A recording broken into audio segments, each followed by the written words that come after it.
Global namaste to everybody. Good morning, good afternoon, good evening, wherever you're tuning in today to this broadcast. My name is Nishit. I'm here from the team with Hindu Academy. And if you are new to the broadcast, welcome. I will just quickly run down the format of this broadcast. We run for about 50 to 55 minutes. We meet every Saturday, 2 o'clock UK time, and we talk about Hinduism. So we start off with a focus topic. Today's topic is one which is currently in the headlines. We're talking about climate change. And then after we watch a little video around this topic, we will do a discussion on it. And then later on, we will open up for the general Q&A on Hinduism. So this is how you can get involved. So if you're new to the broadcast and you're watching us on Facebook or on YouTube, you would be catching us on facebook.com/Hindu Academy or on youtube.com/Hindu Academy. Please make sure that you like and subscribe. We've got plenty of content that goes out on a regular basis on YouTube. We've got short snackable content in form of YouTube shorts. We've got Hindi-based content coming out as well. And we've got, of course, the general videos that we put out on a regular basis.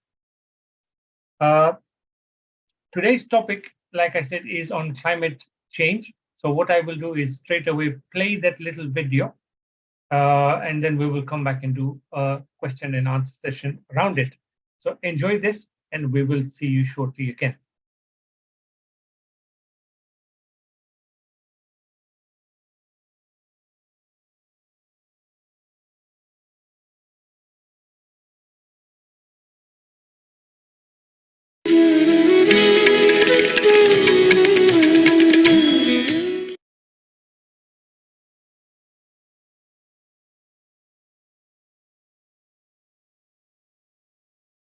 First of all, it is nice to see the youngsters, almost children, taking action, saying something is going seriously wrong, and our future is seriously affected. So we want the present-day government to take action. It is nice to see children taking moving forward and kind of taking up the challenge.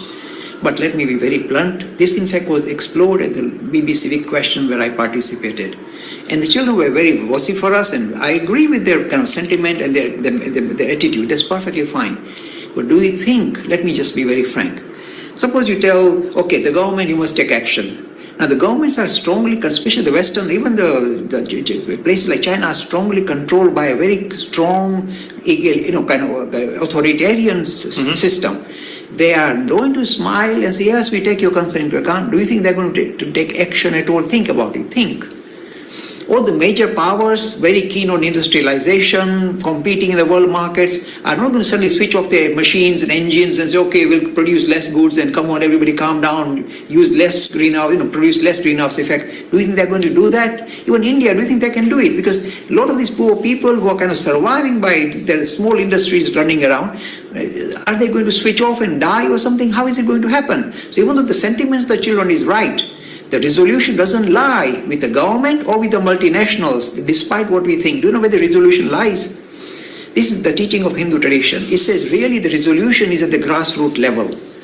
You see, what we have been doing in the name of modern, secularism and modern industrialization, we've been stoking up the flames of desire. So all the time, desire, more desire. We've been stoking up the flames of desire. So everybody gets wound up. They're living a frenzied lifestyle. They eat more, they drink more, they consume more, they throw away more, and produce more and more greenhouse effect without any concern, because they're just interested in eating, drinking, merrymaking, and kind of living this kind of frenzied lifestyle. It's been promoted. Otherwise, industrial revolution doesn't take place. Industry cannot progress. You can't do further research and development. So they say, okay, push stuff down their throat. So if you like the desires have been stocked up. They kind of fire up your desires. Buy this new car, new house, this thing.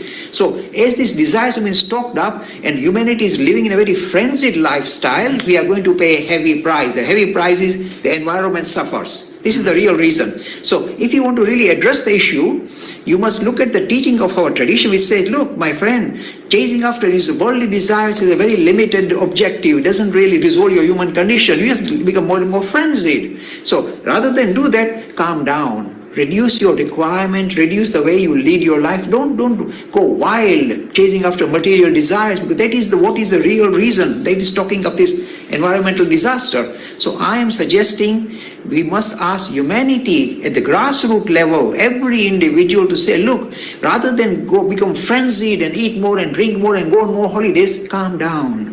Kind of reduce, live a more simple life but high principle lifestyle. Thereby automatically this issue will dissolve or disappear or be under control. I am quite sure, if you look at the statistics, that the world can easily sustain 7 billion human beings, even 10 billion human beings without any problem, without any ecological disaster, provided we live in a sensible manner. That is the only thing our religion teaches. Don't chase after all these material objectives, because they're going to make you a frenzied human being, like an animal.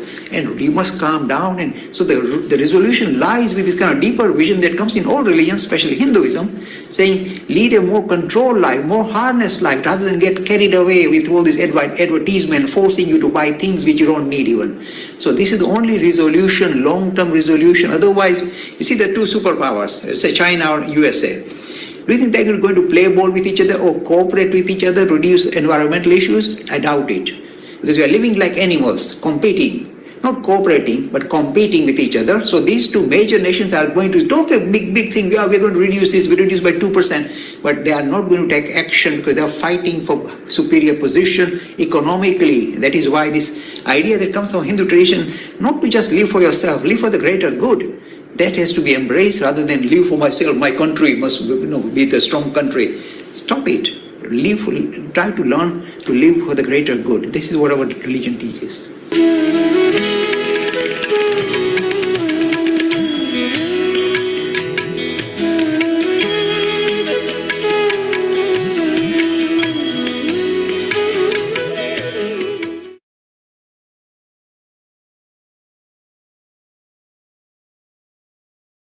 So there we go. What a fantastic topic to explore.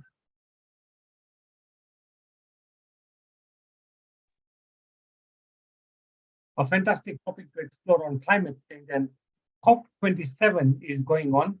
It's the United Nations initiative for tackling climate change, and it's in Egypt at the moment.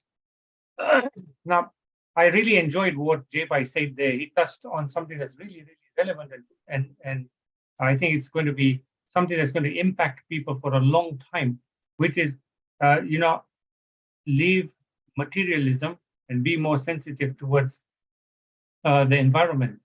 Now, we've got our team here. We've got Manish Bhai, we've got Sita Ben, we've got Vijay Bhai, all in the house today. Manish Bhai is going to take charge of the conversation from here. But Manish Bhai, what do you make of this? Normally, I'm sure the viewers would be thinking, what's Hinduism got to do with climate change? But there's plenty, as we've heard from Jay-Bhai. What are some of your highlights and thoughts on this COP27 or climate change in general? Yes, so climate change is a reality. We've had, hottest October on record in UK. Today, 17 degrees Celsius, that's a summer temperature in November in UK, which is actually autumn. So, in 90s and 2000s, people used to say, oh, the scientists are making up. It's no real climate change. And now we are actually feeling it. It is real and it is there. And, Hinduism has always promoted this spiritual living, living for others. And we, as a modern lifestyle, is, as Jay-Bhai said, is a frenzied lifestyle, work towards consumerism, spending and buying more and more things, sometimes don't even need. And that is, leading us to this climate change problem. Come 20, 30 years, it can create big issues, and some of the even island countries, they will be lost. So it is a real problem, and I think humanity is burying their head in the sand and not waking up to it. Fabulous. So let's get started with today's discussion. Viewers, please feel free to jump into the comments section on YouTube or Facebook share your thoughts, comments, questions on the topic of climate change, and we will bring them up live on air whilst this discussion is going on. Manish bhai, over to you. Thank you, Nishit bhai. So, as I said, Vijay bhai, hottest October on the record. Climate change is a reality. There is chance of, North Pole, South Pole, glaciers melting, and all these scenarios almost seem like 20, 30 years away. What is your take on it? Is this a Hinduism issue, or should we just focus on spirituality and not talk about this thing? Vijay? Yeah, it's a very, very, pointed question. I mean, it is a fact that climate change is taking place. I mean, I read some articles and people are giving all kinds of excuses. Oh, the solar cycle every 11,000 years, this happens, it goes hot and cold. But at the moment, we should be in a cold phase, but it's now really hot phase. So there is no doubt that the climate is happening. But of course, the effects of climate are multiple. As you mentioned, that the ice is melting, species are dying by the hundreds every day, maybe thousands every day, different species are dying.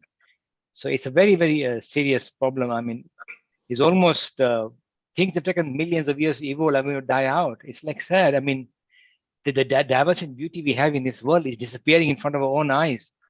And people are kind of, as you say, Manish, people are burying their head in the sand, which is really sad. But regarding this point, I think Hinduism has a big part to play. And I think we should, that's why, I always said that quite often we are stuck in all these, posh words, or what do you call, we say, oh, we should be responsible, whatever. But how do you live that responsibility? And so dharma comes in, dharmic dharma. The idea of dharmic in India is so powerful that basically the key thing, there's so many ways to look at it. One way is to say, simple living, high thinking. Live simple life, think high, right? But we are other way around. We don't think much. We just live like a glutton. And that's what we do. It's kind of the other way around, which is really sad. But I think if you look at the Gita as well, I mean, I've been teaching in a class, about Gita in GCSE. And you always think, which always comes up is desires. Desires drive us to buy things. And the thing is, that's one thing, no doubt. It destroys a lot of environment because we've got so much to consume. The other thing is that it also creates a lot of side effects, psychological problems, because you consume. What do you do if you don't have enough? I mean, people buy things. I mean, to be honest, I'm a culprit in the sense that recently I bought a new cable of mine, USB cable. And then I realized I bought another one. After I bought it, I went up and I said, oops, I bought another one, but I forgot about it because we just buy things. We don't think, right, what we have. So you're not conscious about the stuff we buy, and we just keep on buying. And we're all stuck in this kind of a rat race. And it's so difficult to go against the tide. It's so hard because everything is geared towards that. But I think Hinduism has a very big part to play here. And think about everything as divine. I mean, for us, nature is divine. It's not something that God has given us to enjoy or consume. It is alive. It's got a spirit. So see it like that, and that's something I think we have to ingrain in all of us. Sita? Yeah, I completely agree. I think we always have to sort of make sure that we don't, sort of see everything as our right to take and use and misuse everything around us. We have to make sure that we also take the responsibility for everything around us. And I think that's a real sort of value that this Advaita philosophy has, because essentially we are connected, we are deeply connected with the rest of the environment. And when we see it as like an extension of ourselves, then we are more likely, that sort of behavior will more naturally and beautifully follow if you see that you are yourself a part of the environment. And I think the big problem with our current culture is that we see ourselves as being very separate to the environment. We are not as connected to nature as previous generations and our ancestors were. So I think it's really important that we redevelop that connection with the environment and recognize that we are actually part of the environment. Even if we don't feel like it right now, we should try and connect with nature in as many ways as possible and recognize that we are integral to nature. Nature is integral to us. So there are so many aspects of nature which are so beautiful, so vibrant, and we wouldn't be able to have our lives and all the conveniences if it wasn't for them. I mean, look at bees, look at all the pollination that bees do. We wouldn't be able to get our food without them. And there's all sorts of problems in the natural world which are slowly starting to have an impact on our lives. So I think we really need to make sure we don't just see it as our right to consume everything, as Vijay said. It's our responsibility to make sure we leave something for the generations to come. Thank you, Vijay Bhai and Sita Ben. I agree with you. But if you look at the modern lifestyle, and I think that's like focus in the whole around the world, we are all moving towards city lifestyle, which is very disconnected from actually the natural lifestyle or the village lifestyle that 90% of the humanity was living under 100 years ago. And now what we're seeing is basically the villages have disappeared. They all become part of bigger cities, and the cities have grown massively, 50-400 fold. And we have come to a stage where everywhere is same old city, and all this consumerism is going on. And the whole world economy is run on this. And now we are seeing recession as well.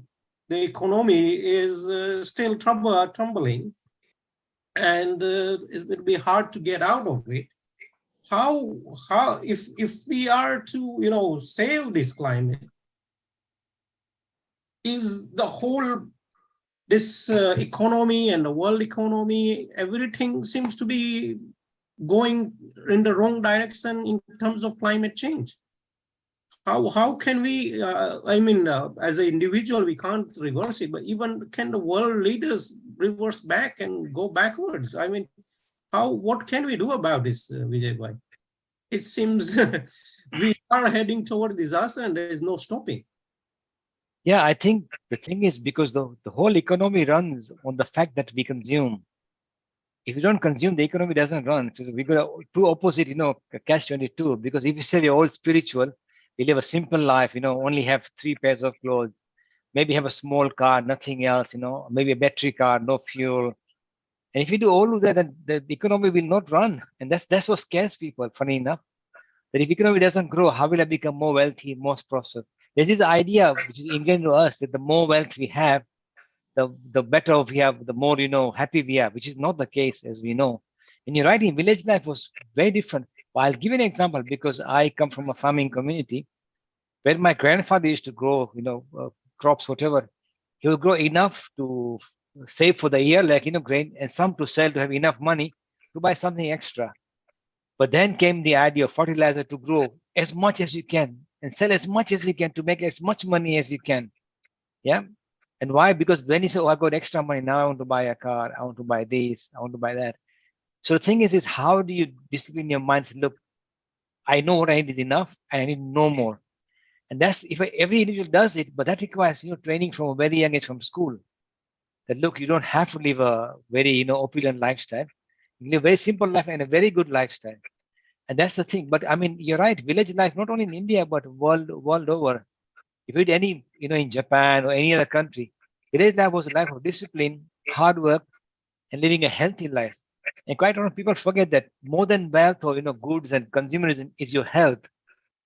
If you're going to pay a heavy price in health because of life or climate change, what is the point of having all this wealth and power? It doesn't make any sense because you're going to destroy your health in the process. Then you won't be able to enjoy it anyway. So I think we need to start from the basics and train people that you don't need to consume all this stuff. But that goes against, as Jay Bhai said, fighting the big, corporates, big, politicians who actually want us to consume and basically spend money and make money. And it's quite interesting. I was reading an article in the US. Some of the biggest, richest people in the US are the senators and the congressmen. They're the ones who have shares in all these defense companies, all these big corporates. So why would they want to bring those companies down or say buy less money, buy less goods? They'll make less money. So it's not in their interest to do so. So it's a big challenge in our hands. I would say go back to our principles, go to the idea of dharma, responsibility, which Sita mentioned. These are the key things we have to do. Really good to think from a different angle. We could really totally change our mindset, I think, if you want to survive in the future. Sita?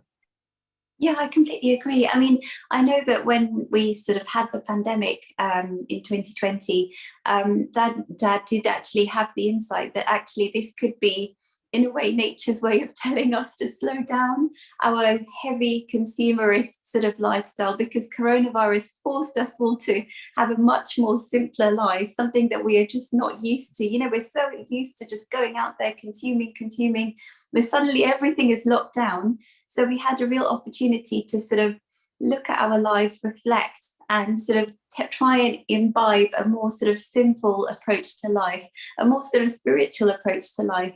So maybe that was nature's way of trying to tell us, look, slow down. But I don't know if that message has really caught on. And now we're going through this recession, as Manish Bhai was saying, which is kind of on the cards.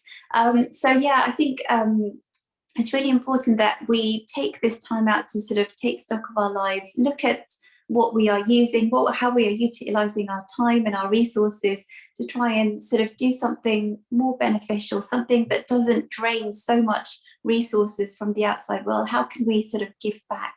And that's essentially what spiritual living is all about. So we had this period of reflection where we were all stuck indoors. We were not able to go outside or do any of our usual activities. So hopefully that sort of shifted the emphasis for a lot of people onto a different approach. Maybe they do more sort of activities within the home, which are not sort of guzzling petrol and going from here to there to here to there. We had a chance to sort of breathe and meditate on our life and our perspectives. And I hope that it's had in a way, some kind of a positive effect on people's lives and their priorities. I think that's a very good point, Sitaben. When the lockdown was on, I think from Chandigarh, the Himalayan became visible for first time because the pollution was less. And now the COVID period is over. Are we going back to the same old lifestyle and same old consumerism? So yeah, it's like Elon Musk taken over Twitter, and he's saying no more home working allowed. So that kind of thing will increase pollution, because if people are not working from home, they have to get to office, use car or whatever transport mode available. So is the world returning, and should we be considering more environmentally friendly work place, Sitaben? Yes, I mean, this idea of working from home is actually kind of, it was thrown upon us. We had no choice at that time. And I think it's really sort of impacted a lot of the culture. I know Elon Musk is trying to reverse it, but it's so sort of deeply embedded into our work culture for the last nearly 3 years now. It's sort of like really impacted. So in a way, it could be seen as something positive because there's that much less maybe carbon emissions happening. But I am a bit concerned because it feels like the world really hasn't learnt the lesson that we hoped from the pandemic, as because currently, I mean, in India there was all these issues of schools closing because of the pollution in the air. So we're back to square one again. So it's really, really something to consider, that why have we not really learnt our lesson? Because this pandemic was a huge shock to the entire world, the economy, everything. And why have we not sort of learnt from that? Why are we trying to go back in vengeance to such a materialistic lifestyle? There is a real need to sort of, take everything in stock and focus again on something more spiritual. But I don't know if that has happened, to be honest. And I don't know how many more knocks it's going to take. Maybe the recession, which is on the cards, will sort of help rejolt humanity back into thinking that actually we don't need to spend and consume as much as we think we do. So it's all a matter of, as Vijay Bhai said, as Dad said in the video, we are always sort of stoking up the flames of desires. We're always constantly made to feel like we have less than we need, when we actually do have everything that we need. So it's all about changing the mindset of people. And there's a limit to how much governments can wag their finger at you and tell you don't do this and don't do this. It has to come naturally from within us as individuals in the community to sort of change the way that we live. And hopefully these small changes that every individual makes can make a big impact on the world. Vijay Bhai? Absolutely true. I think the COVID did teach us that the benefits of slowing down. But I think again the rat race is starting slowly. It seems like one person does it, everybody hasn't feel the need to do it. It's really sad. I mean, so I was reading an article actually in a magazine about Japan, and they're saying that during COVID, they were forced even there to stay at home. That's very unusual for that community. They work really hard. And even when they take a holiday, which they're allowed to take, they feel guilty. I'm taking holiday, everybody else is working. So the whole ethos everywhere is that, if we have to do this, we have to do this, we have to do that, we have to make this, we have to buy this. I think that needs to change seriously. I mean, I'll give you an example from my company. Some things have changed in my company. I won't give the name, but we have no plastic cups in our office anymore. They're all glass, which are washed with a washing machine or the dishwasher. We have, ceramic cups, tea, all the plastic things have gone out. And then also we have learned that I personally work 1 day from a week from the office and 4 days at home. So some changes have been made in some companies, but some companies are saying everybody should go to the office. So it's all, mixed. There's no one way, but I hope that some balance is reached, because burning fuel, transport costs actually burn a lot of fuel. I was just reading myself, when my mother went to India, per person, we burn about 320 liters just to fly to India of fuel per person. That's a lot of fuel. So we need to think about, all this stuff. But yeah, I think the lifestyle needs to change. That's all I can say. And I think we have to start from ground up again. And the whole mindset has to change, basically. I hope we get there and use the principles of Hinduism to help us there. Thank you, Vijay. So Cherry's Jubilee said, the leaders are a small group of drunk on power or of greed. We need to see the beauty we already have in the world and stop destroying natural beauty for the creation of artificial fleeting beauty. So very well put. But can we, this COP27 going on, and the world leaders are meeting and trying to, come up with some solutions and to how to reverse this process. Can we expect anything from these leaders and big economies? I think China, India is now number 3 on the list of the highest carbon emission. Can we expect better from even India, Vijay? It's quite funny. I did talk to somebody about this, and he goes, yeah, but India only burns 2 tons per head, because I think US was 15 tons a year of carbon. I think China is about 8 tons. The highest is Qatar, actually, 35 tons. The Middle East countries have big burners of fuel, but they need to, they do for purifying water and all these kind of, they use a lot of fuel. So I think they're saying, well, India is not that bad, but I think even then, the amount of carbon everybody's burning has to come down. India is lucky. They got so much sunshine. They can actually expand in new renewable technologies. But I think the current government is trying, but still a long way to go, because of these 2 things, right? Currently, people don't have enough energy to light the house, to burn fuel for cooking. So the idea is they want to provide it to everybody as well. At the same time, bring in renewables. So the dual challenge, because there's a big still poverty in India. So how do they bring them up? To bring them up, they have to supply them energy, right? So that's going to cause carbon footprint. At least another part, they're trying to reduce it by using renewable energy. So I think it'll take a while for India to come there, but we need leaders. You're right. I think the comment from Cherry's Jubilee is very valid. Sometimes the biggest culprit are the leaders. They just lip talk. They're not serious about it. And some of the leaders are the biggest beneficiaries of economies. The other ones who pocket a lot of money, a lot of corruption everywhere. And they just say we'll do things, but they're not doing things. I mean, this requires a major challenge. This is like number 1 priority. Forget everything else. This should be number 1 priority. Start from very young age to the top. Everything should change. I don't think they're ready. That's my view. But hopefully there's some leaders who are pushing for it. But let's see. I don't know. I can't say for that. Sita? Yeah, I mean, there's also the argument that, some of the Western developed countries like Britain and all of that, we were responsible for such a huge amount of pollution when we had the Industrial Revolution. And we had our chance to sort of, develop our environment, our technology and our economy and become really wealthy as a result of it. So then the poorer nations argue that, hey, you've had your chance and now conveniently you want to try and force all this environmental stuff on us, which isn't fair. You're nice and developed and everything, and we're still in the process of developing, so it's not really fair. And that's the argument put by a lot of the developing countries, which you can understand.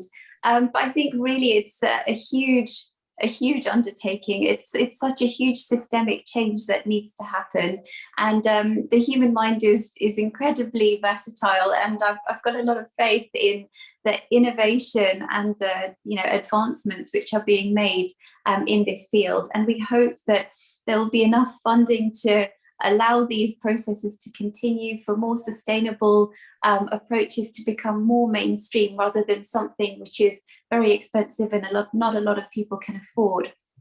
So it takes a long time. Whenever these new technologies are built, they are very expensive, and the vast majority of the public are not able to access. So I don't know, I think it needs a lot of funding from very rich people to help make it affordable for a lot of the masses, basically, to take on these more sustainable technologies and systems, basically. Thank you, Sitaben. Yes, it's going to take a huge effort, and I think the awareness is the key. And what we've seen in the past, with Greta Thunberg, children started protesting, and we've got green activists in UK who are, protesting in ways that is making news headlines. Some of them, they blocked the M25 motorways, both ways, and causing massive queues. Nisit Bhai got stuck in one of those queues and had to cancel his meeting as well, he was telling. Is this a right way to make people aware? And, you cause a lot of trouble to other people. Is this way to protest? What is your views on this, Sitaben? To be honest, I've read so many stories of, ambulances not being able to reach people who are urgently in need of support. And I remember there was a taxi driver I think it was in London, who's invested in an electric car and says, look, I'm doing my bit. Why are you still stopping me from earning my living? So it creates a lot of anger and a lot of frustration, which is their aim. But I personally don't know if that's the right way of going about it, because there are a lot of other essential things which are going on, like ambulances not being able to reach people who are sick, people who are not able to go to hospital when they need to, and to endanger their lives. It doesn't seem fair. Surely there are other ways of expressing or campaigning for environmental awareness. I don't know if this is the right way, causing so much frustration and causing a lot of problems for so many people, really impacting their lives in such a dramatic way. I don't know if that's the right angle, but that's my personal view. I don't know what Vijay Bhai thinks. No, I think you're right, Sita. I kind of agree with you. I think there are people who are genuinely frustrated with the government's doing nothing. They feel the government's doing nothing at all. And I think one way which I've actually put a comment somewhere as well is that get them into the argument. The government should work with us. Look, you guys come here and talk to us. Let's work together. That way, kind of maybe break the ice, because people can see that 30, 40 years down the line, our children will suffer. And these guys cannot wait that long. They're feeling that the government is not doing enough. But this kind of inconveniencing people's lives is not right either, because people are burning fuel sitting on the motorway anyway. Not everybody has electric cars. It doesn't help. But I guess we should involve them in the real discussion. Get all the extreme, all the different music, get them together and engage more. I guess that's one way of trying to, to sort this issue out, because it's a big issue. So while I understand their frustration and their anger and they don't know what to do, I think we should always try for other avenues than try and inconvenience people's lives. That's what I can add to that, Manish. Yes, it's like living for others and then you are going against that and in trouble to others. So it's not going, it's conflicting arguments there. Trusar Santilal Patel is saying a vegan diet is arguably the best number 1 or number 2 action to prevent climate change. What is your thought on this, Vijay Bhai? Okay, look, I think to have a less meat diet is absolutely no doubt very good.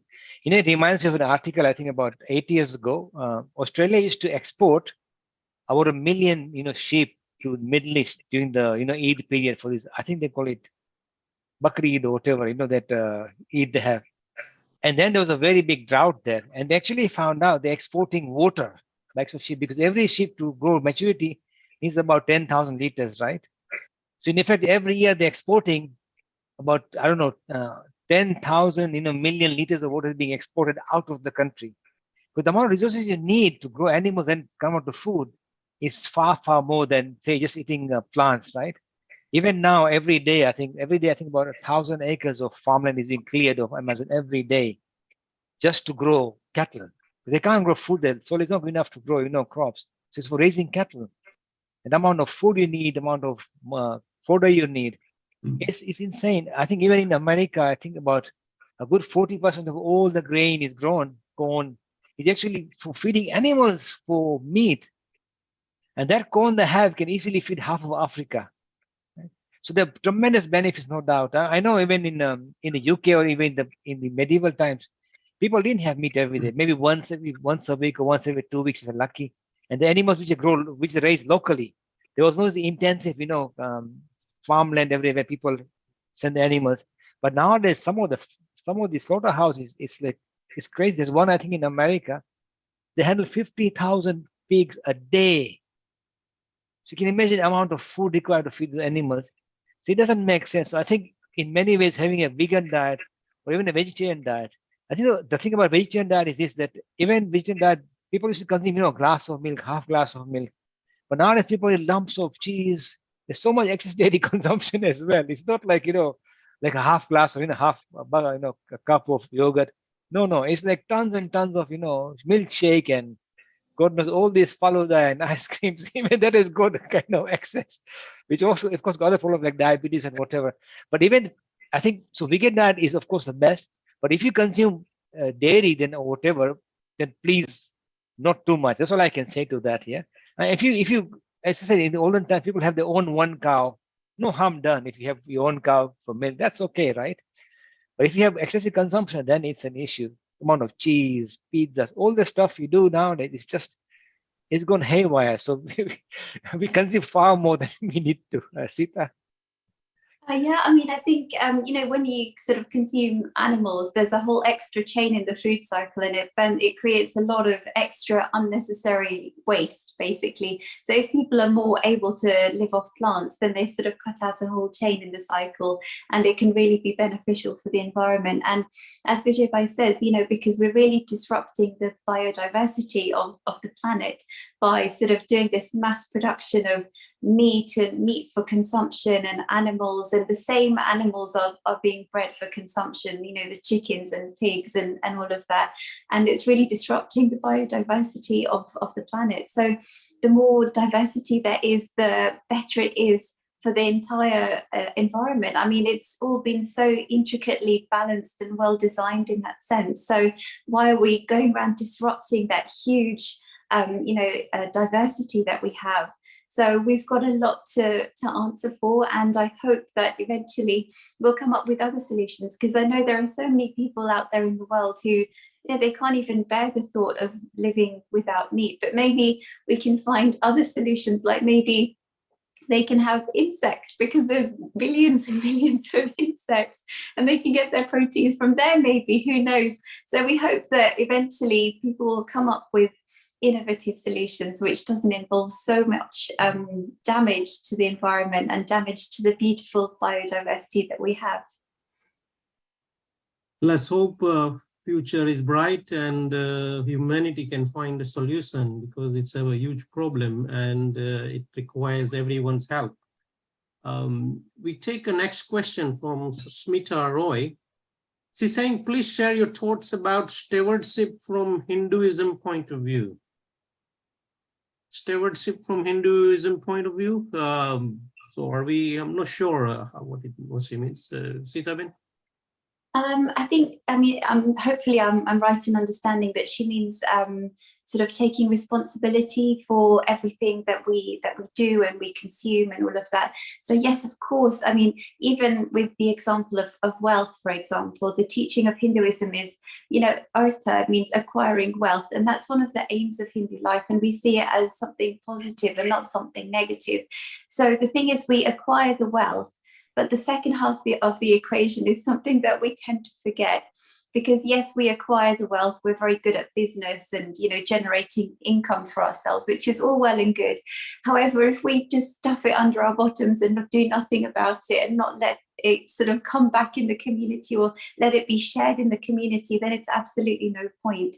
Because when you acquire that wealth, you then acquire that responsibility to do something positive with that wealth, to give it back to the community in some sort of a way. Because if you sort of start hoarding all the wealth, it all sort of stagnates and the whole system stagnates. Whereas if it's a free flow of I'm contributing to the community with the wealth that I've got, then it's so much better for the environment. It's better for yourself. It's better for everybody around you.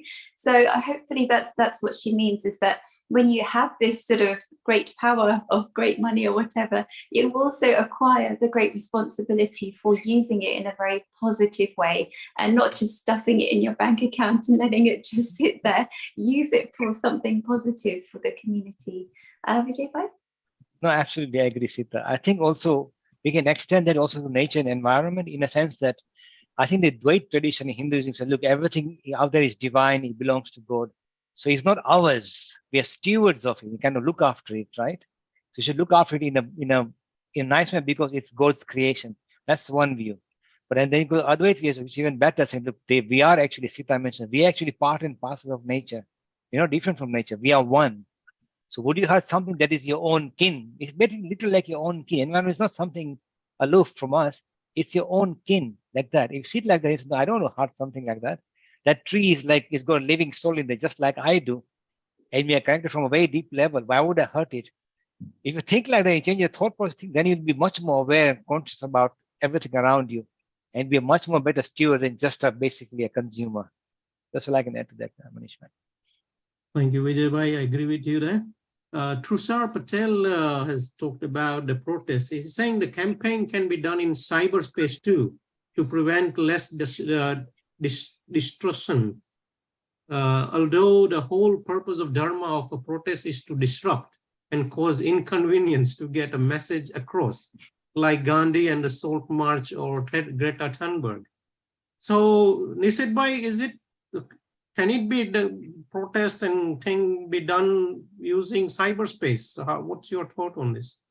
Absolutely. So there are a lot of people who are available to sort of engage in the process, but not necessarily take part in a protest where you have to super glue your hands onto something. So you can be an armchair activist. And I would certainly encourage that, because there are petitions out there you can raise to the government and let your voice be heard as the community around the place, wherever you are, in whichever country you are. And when your petition hits a certain number of people signing it, the government has to take notice, and then they have to debate that in parliament, and then they have to sort of be held accountable as an MP to their local people that, this thing was debated. Why did you vote this way or the other way? And they will feel the heat for taking a decision this way or the other.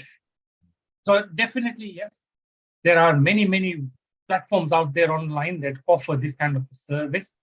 And you should let your voice be heard, even digitally. Wonderful. Vijay Bhai, your thoughts on using cyberspace and other tools? I mean, I'm not an expert like Nishit, but I've seen that they have this, what do you call this, campaigns, Change Me campaign, all these signing campaigns.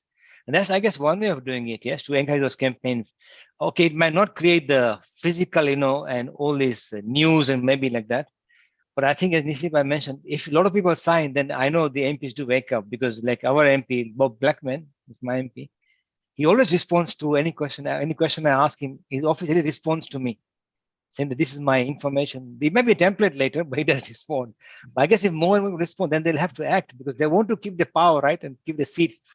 As I said, Nishit says, people glue their hands.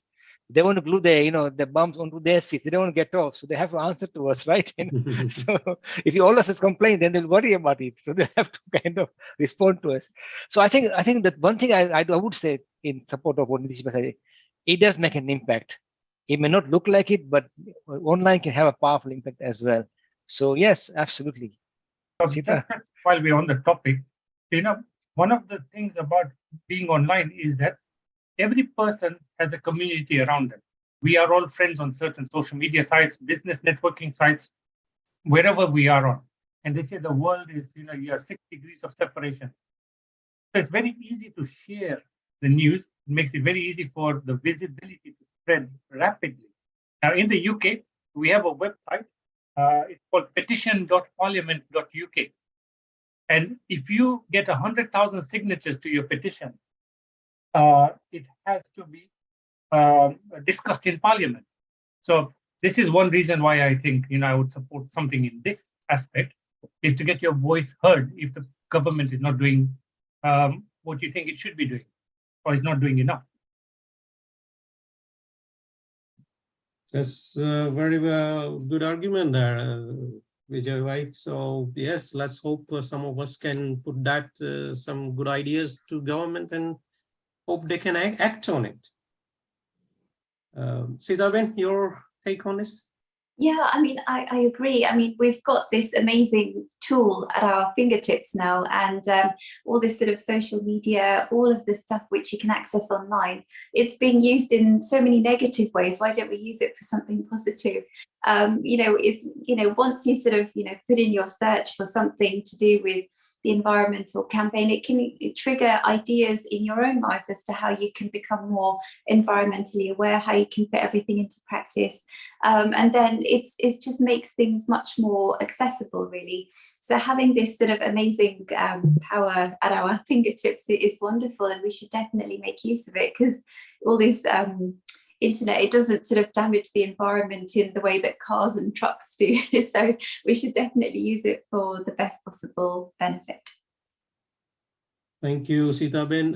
We're going to finish this topic today regarding the climate change. As individuals, we can do many things, as we suggest in video, and you can search online. There are so many things that can be done to have that positive impact, and we can use the social media and other tools to influence others to do the same. And if we can all influence each other, I'm sure we can, overcome this problem and find a solution that works. So let's be positive on that. We take general questions now, and the first question from Prince Singh is asking, is reincarnation real? Sitaben?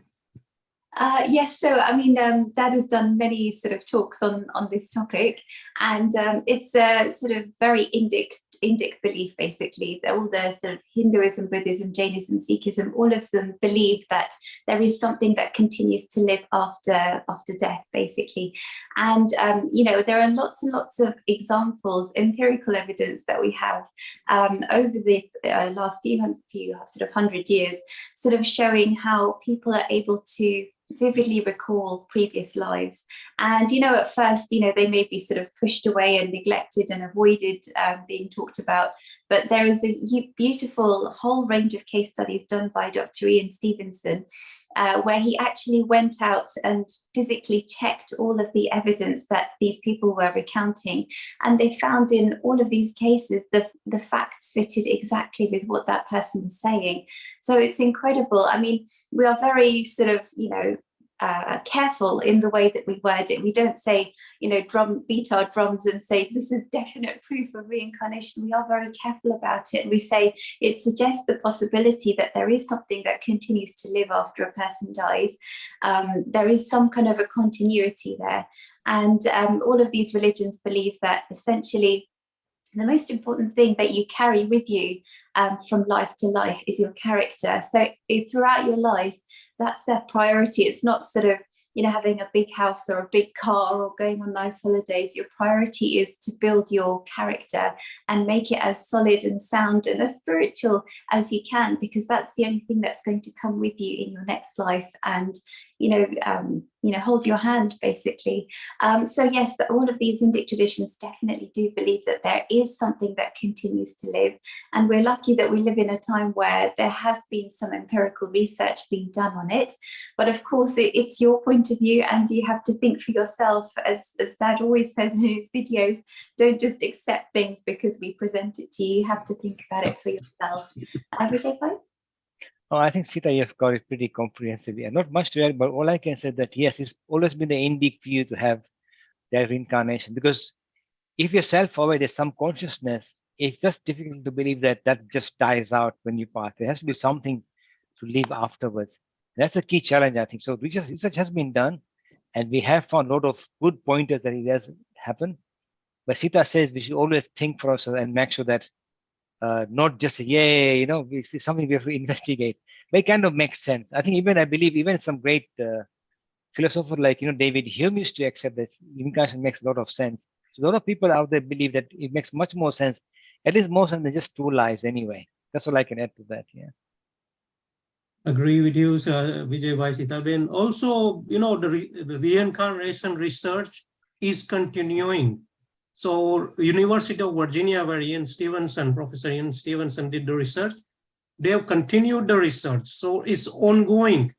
So even now, many researchers are looking at the cases of people remembering their past life and actually trying to work out if that actually happened and try to find a current link. So it's ongoing process, and there are many verified cases. So it's not like it stopped with Ian Stevenson. And anyone who's doubting this, you can do your own research. It's there. The cases are there. And so yes, it's very much real from my point of view. But you can satisfy yourself by doing your own research as well. We take the next question from Andy Handy. He's saying, why didn't our Hindu ancestors think of protection of our culture and practices by building a military around it? Sitaben? Building, sorry, what did you say at the end? Military, some sort of army to protect the Hindu culture. Right, okay. I mean, this is my point of view. I don't think we necessarily need military protection, but the way that we sort of pass it on from generation to generation is the way that it can really sort of continue to thrive. And I think, we had this period in our history recently where we went through a phase where the idea of religion and spirituality was something that was avoided and something that we sort of threw away in the last sort of 100 years in Indian history, which my dad always said was a huge mistake, because spirituality has been the backbone of India for thousands of years, and it's the thing which has kept us strong for so many thousands of years. And to just throw it away in the name of trying to be modern and secular is a big mistake. But I think, the tide is turning and people are starting to come back towards this idea of spirituality and religion. And I think maybe another factor why it was sort of forgotten and left on the backwaters is, we had this huge sort of movement of people out of India, and they're settling in new countries over the last sort of 40, 50 years. And then the priorities change of these people, because their focus is on settling in a new country, building their new homes, building their new businesses.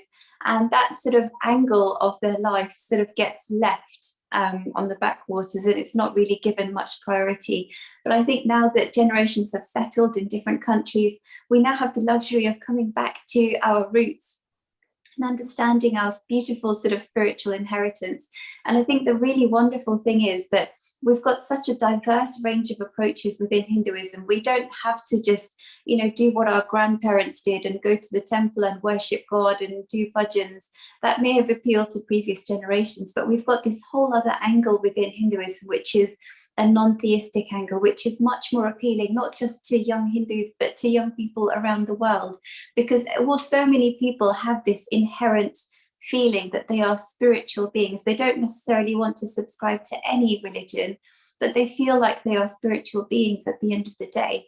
And this non-theistic Hinduism really offers, some kind of guidance, really, saying that yes, we believe that we are essentially divine, we are all essentially spiritual. And it really ties in with what we're discussing today with the environment, because the environment is divine and spiritual, and we are all interconnected deeply at not a material level necessarily, but at a spiritual level. So I think that's really appealing, not just to young Hindus, but to young people from around the world. Vijay Bhai? Yeah, I think the key thing is, the most powerful, as Sita mentioned, is our message of, the idea of universal, the idea of universal, spiritualism, because ultimately it's the idea that, how do we evolve spiritually? I know there's always been a talk of, which is true that India has been conquered, but I think we can't say that India was defeated because India is still there. Hinduism is still there. So, I mean, India, I know they've been invaded for 1,000 years. They put a tremendous fight and they won many battles. So if you compare, say, Africa or Persia, they've all been conquered. India hasn't. So India did not they did not fight. They actually fought to protect their culture.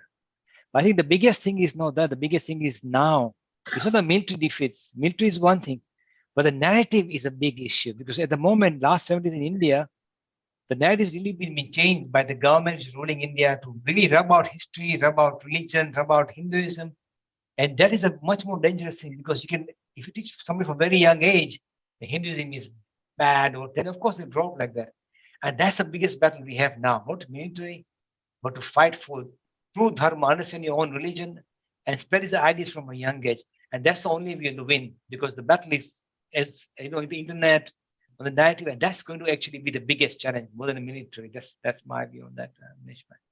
Agree with you, Vijay Bhai. It is more of a education battle than a military battle, and we have to make sure our youngsters understand our Sanatana Dharma. If we do that, they will carry on the baton. We take last question. We're coming up to the hour from Tushar Patel. He's saying one thing that fascinates me about Sanatana Dharma is that nature is one element which has no compassion. It is ruthless and karma neutral. Symbolically speaking, Devis and Devtas don't get papam or punyam. Therefore, the elements will not think twice before they destroy, harm humans.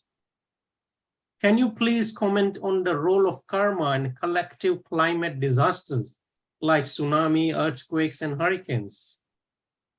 Surely a whole group of people can't be so bad to suffer in a group manner. What's your take on this, Vijay Bhai? Okay, look, this is a very fundamental question. It's from the same question in different ways. Basically, if there is this universal spirit, it is this wonderful, divine stuff. How come we are suffering? The question of suffering and God always comes in. That's what actually this question boils down to. It's true. But I think the thing is we have to remember that we are on a material journey. So we will have both kind of problems. We'll have idea of pleasure, happiness. We'll have problem of suffering. And as Jay has mentioned long time, they're both chains. One is chain of gold, one chain of wine. They both bind you down. Ultimately, we have to transcend that. I think the thing is because it's true that we have tsunamis, earthquakes. Ultimately, if you ask us why they're suffering, I'll say honest, we don't know. All we can say that the day you achieve moksha, all this will disappear. No, it didn't exist at all. You transcend this idea of this material world. I think that's what we have seen from all the great rishis who have achieved, spirituality. But yes, it's a very challenging question. I mean, as you said, there's so much happening, tsunamis, earthquakes, and people suffer as a group. Then have we done something wrong? No, we haven't done anything wrong at all. But that's how the world is. That's how the cookie crumbles. And we have to live in that world and still fight all these disasters, fight and come out thriving. That's our challenge. Sita?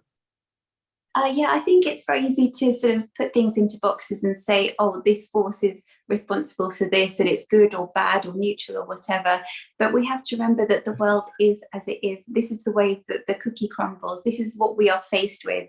And rather than sort of speculating whose fault it is or why things are happening the way they are, because we don't know. So the only way that we can address this issue is look at our situation here and now and say, look, these are the challenges we are facing right now. What can we do to overcome them? Because that's the only way that we're going to make any progress trying to, resolve our human condition is by looking at what we face here and now, rather than trying to put blame on this or that or whatever forces, because the idea of the law of karma is incredibly complex. It's not a simple equation, A plus B equals C. It's far, far more complex than we can even comprehend. So rather than sitting and speculating and putting blame, assigning blame to this and that or the other, we just say, look, this is our problem right now. We've got this climate emergency. We've got economic problems. We've got these problems. What can we do to resolve it? And that's the most practical way that we can deal with our lives and deal with all the problems that we're facing. So rather than speculating, take a more active approach and say, we don't know why things are the way they are. We just have to try and get out of it and try and resolve our human condition. Fabulous. And look at that. We've come to 1 hour into the broadcast already. Just to recap, from what I got out of this broadcast today. Climate change is real. That's number one. Number two, how did it come about? So we discussed the rise of materialism and industrialization. Is it necessarily bad? Well, the thing is, most governments are competing to get more and more for their own countries. So what can you do? You can influence the government as well. We discussed that through petitions and various other ways, but you can also make your own voice heard in its own way. And like Tushar said, I find it easy to focus on one thing and try and concentrate my efforts in making sure that I reduce my environmental impact on that one thing. It's easy for even children to understand because they can grasp one item and then carry on with that. So whatever makes your system more energy efficient or better for the environment, please do go ahead and do that, do your bit for it. Now, before we close for the day, I'd like to share a quote. This quote today is on the environment, which is the topic we're doing. This is from a Nobel laureate. It just happens to be somebody from Kenya, Professor Wangari Maathai. What she's talking about is that the environment and the economy are really both two sides of the same coin. If you cannot sustain the environment, you cannot sustain ourselves. So that's a very key message there. Goes to show that, you know, the two things are very closely intertwined. Thank you so much for the panel we have here at Hindu Academy. Thanks Manish Bhai, Sita Ben, Vijay Bhai. Thank you to all the viewers who have given us so much kind feedback, shared their thoughts and their comments on this hour today we've shared with you. And we've had all, sorts of people, new regulars, and we've got people from all around the world joining us. So I just want to say thank you to all of you who do these things every week and join us to contribute to these sessions, because they would not be as enjoyable or interesting without your contributions. So we look forward to seeing you next week at 2 o'clock Saturday. And from us here now, bye-bye and have a great week.